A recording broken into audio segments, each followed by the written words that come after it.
5 दोस्त, स्कूल के जमाने से खुद को शार्क ग्रुप कहने वाले सोबती, हिमांशु, अंकुर, ऋषि और कोहली बाइक पे सुंदरबन घूमने निकले। कहते हैं कि दोस्त साथ हो तो रास्ते कितने लंबे हैं पता नहीं चलता। 5 दोस्त बड़ी स्पीड में बाइक चलाए चले जा रहे थे कि तभी एक आवाज हुई। सोबती की बाइक का टायर पंचर हो गया था। बाकी सब आगे निकल गए। काफी आगे जाके ऋषि ने पीछे देखा, सोबती नहीं था तो सबको रोका। कुछ 15 मिनट तक इंतजार करते रहे लेकिन सोबती आया नहीं। सबने बाइक स्टार्ट की और वापस सोबती की तलाश में पीछे की ओर निकले। तकरीबन 8-9 किलोमीटर पीछे गए तो सोबती की बाइक सड़क के किनारे पड़ी हुई दिखी। टायर पंचर था और सोबती आसपास कहीं नहीं था। पतली सी उस सड़क के दोनों तरफ कुछ नहीं, सिर्फ जंगल सा था, लेकिन बहुत घना नहीं था। बाइक के पास ही तकरीबन 20 कदम की दूरी पर एक मिट्टी का छोटा सा कमरे जैसा एक घर बना हुआ था। गिरी हुई बाइक और सोबती का कोई नामो निशान ना देख के अंकुर ने फोन मिलाया। सोबती का फोन बजा, लेकिन अंकुर को अपने फोन पे होती रिंग के साथ साथ कहीं सोबती का फोन भी बजता हुआ सुनाई दे रहा था। सबने इधर उधर देखना शुरू किया तो आखिरकार हिमांशु को थोड़ा ध्यान लगाने पे सुनाई दिया कि फोन उसी मिट्टी के कमरे के अंदर बज रहा है। तंतनाते हुए चारों दोस्त उसके अंदर घुसे तो देखा कमरे के अंदर सामने जमीन पे सोबती आराम से सो रहा था। उसे जगाया तो सोबती ने उठ के आंखें मलते हुए कहा, ओह, मैकेनिक अभी तक नहीं आया। सबकी सांस में सांस आई, जैसे पता नहीं कुछ सोच के घबरा गए थे सब। सोबती ने बताया कि बाइक खराब होने पे एक लड़का वहां से गुजरा जिसने यहां इंतजार करने को कहा कि वो मैकेनिक लेके थोड़ी देर में आ जाएगा। और पता नहीं मतलब मेरी आंख कब लग गई। सोबती के इतना कहते कहते दरवाजे से एक लड़का अंदर आया। पता चला कि ये वही लड़का था। उसने बाइक ठीक करनी शुरू की और घिरता हुआ अंधेरा देख के कहा, दादा आप लोग जल्दी निकल जाओ, अंधेरा हो गया है, उसके बाद कोई फेरी नहीं मिलेगी आपको। बात भी सही थी उसकी। सुंदरबन में अंधेरा घिरने के बाद ऐसे फेरी वगैरह पे जाना मना है, लेकिन जब 5 दोस्त साथ में हो तो फिर क्या टेंशन। हंस के उड़ा दी उन्होंने उसकी बात और बाइक ठीक होने पे 5 वापस निकल पड़े आगे। अंधेरा घेर चुका था, फेरीज सचमुच जा चुकी थी और कुछ जो वहां थी जाने को तैयार नहीं थी। सबने साफ साफ मना कर दिया जाने से।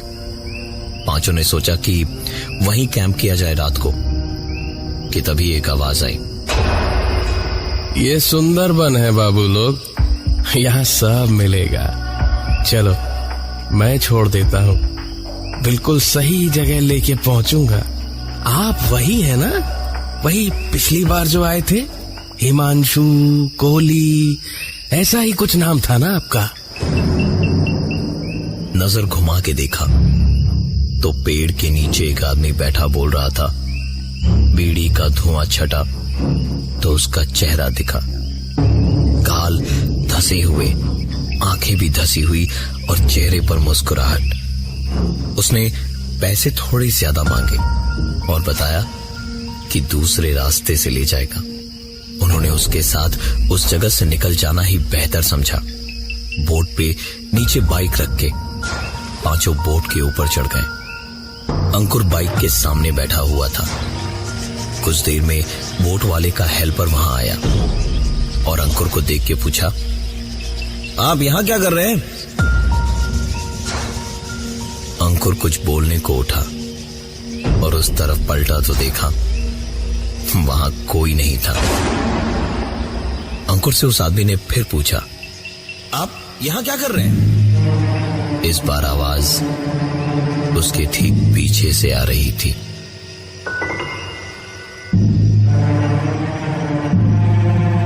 अंकुर भागा भागा वहां से निकला। बाहर ही ऋषि से टकराया जो बोट वाले के साथ खड़ा था। ऐसा घबराया देख के ऋषि ने उससे पूछा, क्या हुआ भाई, तू ठीक तो है? अंकुर ने पूरी बात बताई तो ऋषि ने अंकुर की पॉकेट में हाथ डाल के बोतल निकाली और कहा, तू 24 घंटे पिएगा तो ये सब तेरे ही साथ होगा ना? और इतना कह के वो उसे अपने साथ ले गया बगल वाले कमरे में, जहां बाकी तीनों दोस्त बैठ के मस्ती कर रहे थे। बैठ के सब बातें ही कर रहे थे जब किसी ने दरवाजा खटखटाया। कॉली ने उठ के दरवाजा खोला तो वहां बाहर कोई नहीं था। हो सकता है कोई दिक्कत हो जिसके लिए बोट वाले ने ही खटखटाया हो। ये सोच के सीढ़ियां चढ़ के ऊपर गया। ऊपर पहुंच के कॉली ने देखा कि बोट पे कोई नहीं था और तभी बोट के इंजन की आवाज की तरफ ध्यान गया। इंजन के साथ बोट भी बंद हो चुकी थी। कॉली तुरंत अपने दोस्तों के पास दौड़ा दौड़ा आया और कहा, पूरी बोट में हमारे अलावा और कोई नहीं है। कॉली का ये बोलना खत्म हुआ ही था कि तभी एक आवाज आई।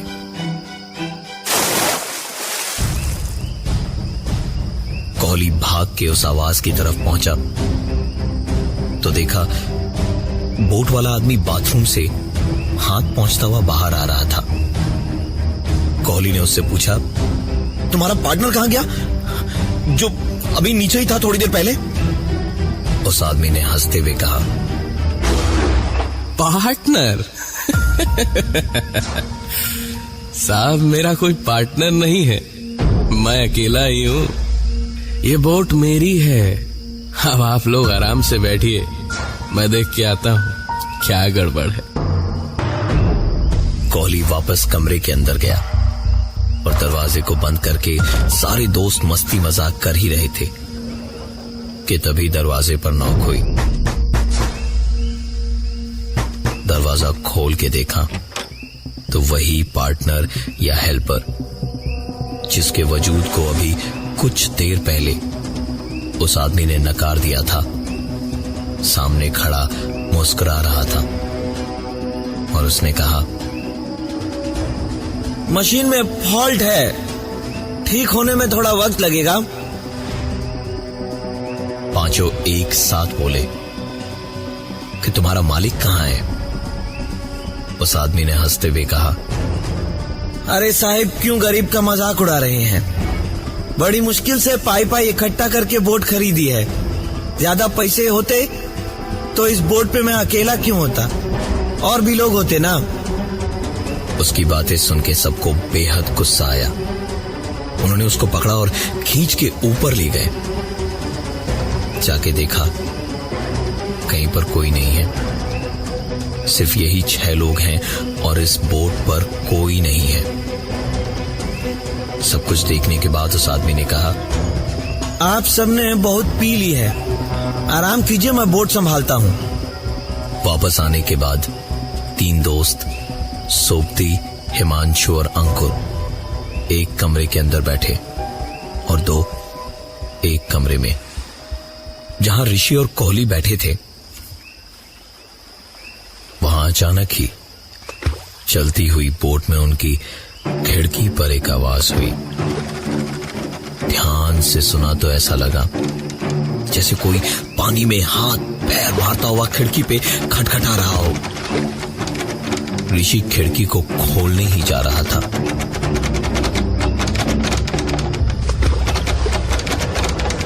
कि कोहली ने हाथ बढ़ा के उसे रोका और कहा, मत जा वहां। दोनों चुपचाप बैठे ही थे कि जब फिर से एक बार इंजन स्टार्ट होने की आवाज आई। इंजन के स्टार्ट होते ही बोट फिर एक बार चल पड़ी। बोट जैसे जैसे आगे बढ़ी, खिड़की से पांचों दोस्तों ने बाहर देखा। सामने जेटी पे खड़ा था वो आदमी जिसे ये दोस्त अभी तक इस बोट का मालिक समझ रहे थे। वो हाथ फहराता हुआ वहीं से कह रहा था, जाओ जाओ, आराम से जाओ, एकदम सही जगह पहुंच जाओगे तुम लोग।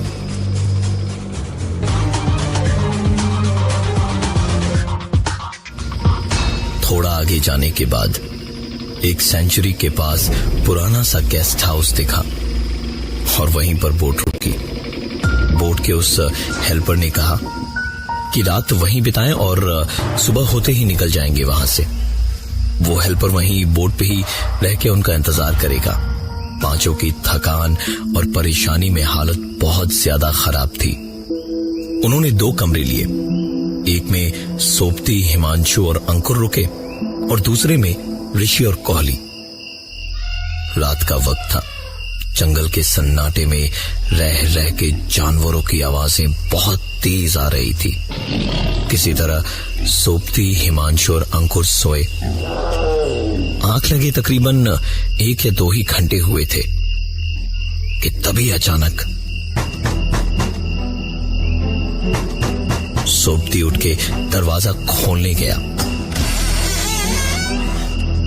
दरवाजा खोला तो सामने देखा वही आदमी खड़ा था जिसे उन लोगों ने बोट का मालिक समझा था और जो बीच नदी से ही गायब हो गया था। सोपती की उसे देखते ही हालत खराब हो गई थी। वो डर के मारे कांप रहा था और तब तक हिमांशु और अंकुर भी जाग चुके थे। उठ के उन्होंने भी दरवाजे पे उसी को देखा तो उस आदमी ने हंसते हुए कहा, कुछ खाएंगे साहब? सोपती ने उसे धक्का दिया और तीनों वहां से निकल के भागे। सामने देखा तो ऋषि और कोहली उन तीनों का नाम पुकारते हुए चिल्लाए जा रहे थे और जेटी के किनारे बोट की ओर भागते हुए उन्हीं के लिए खड़े थे। तीनों को आता देख वो दोनों आगे आगे भागे और बोट पे चढ़ गए। सोपती, हिमांशु और अंकुर भी पीछे आए और बोट पर चढ़ गए। बोट का इंजन ऑन किया तो बोट आगे की ओर बढ़ने लगी।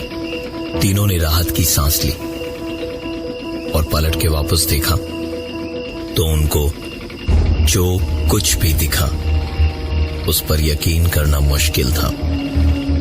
ऋषि, कोहली और वो आदमी जिसे वो बोट का मालिक समझ रहे थे, तीनों आदमी जेटी के कोने पे खड़े होके हाथ हिलाकर अलविदा कह रहे थे। तीनों तुरंत इंजन रूम की ओर भागे, बोट वाले को बोट रोकने के लिए कहने को, लेकिन पहुंच के देखा तो वहां कोई नहीं था। तीनों वापस बोट के ऊपर आए, लेकिन वहां भी कोई नहीं था। इतने में सोपती ने कहा, अब तुम लोग यहीं रुको, मैं बोट रोकने की कोशिश करता हूं। और वो इतना कह के इंजन रूम में चला गया। इंजन रूम में 50 बटन, कुछ लेवर देख के सोपती को कुछ समझ नहीं आ रहा था। तभी बाहर से उसे कुछ जोर की आवाजें सुनाई दी।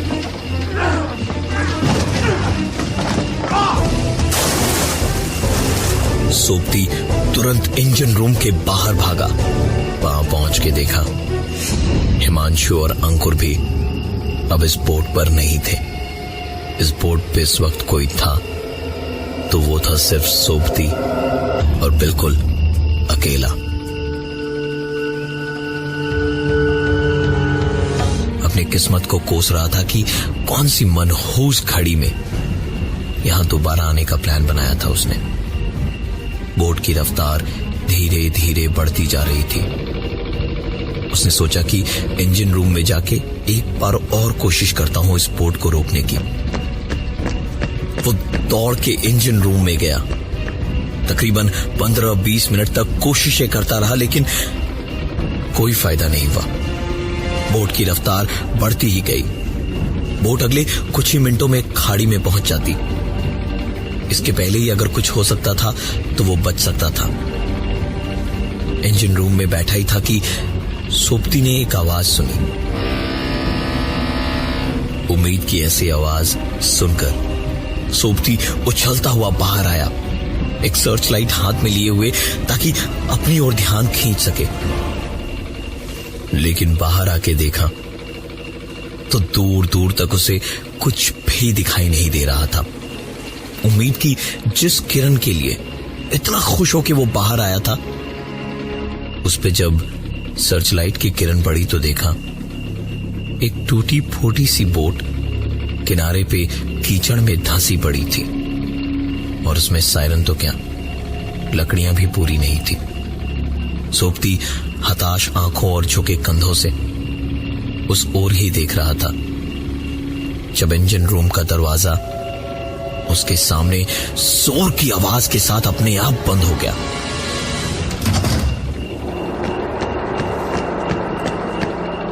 सोबती तुरंत भागा और जोर जोर से दरवाजे पर मारने लगा। दरवाजे को पीटना बेकार था, क्योंकि दरवाजा अंदर से बंद था। इंजन रूम एक दरवाजे को छोड़कर चारों ओर कांच का बना हुआ था। कांच तोड़ के अंदर घुसना ही इकलौता रास्ता था। फेरी अब खाड़ी में पहुंचने ही वाली थी।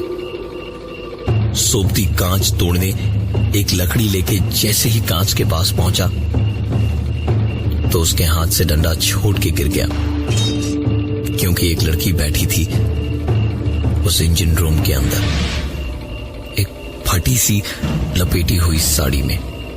उसके कपड़े फटे हुए थे, बुरी तरह पीटा हुआ था, और उसकी हालत बिल्कुल ही खराब थी।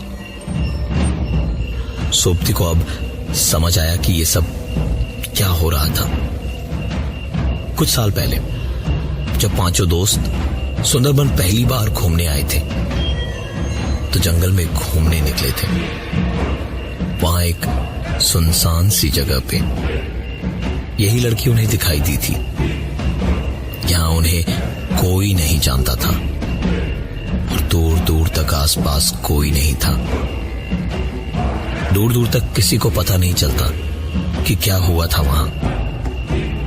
इसलिए उन पांचों ने मिलकर उस लड़की और उस हालात का गलत फायदा उठाया था।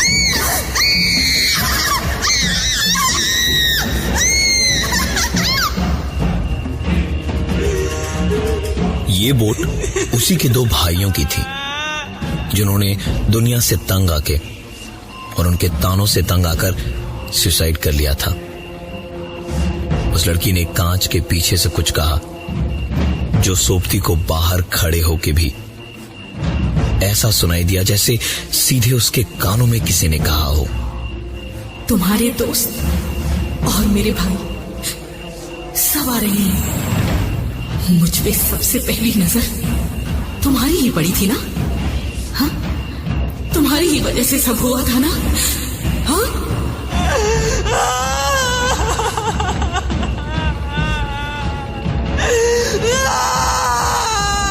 बोट अब खाड़ी में काफी आगे आ गई थी कि तभी अचानक बोट रुक गई और कुछ आवाजें आने लगी।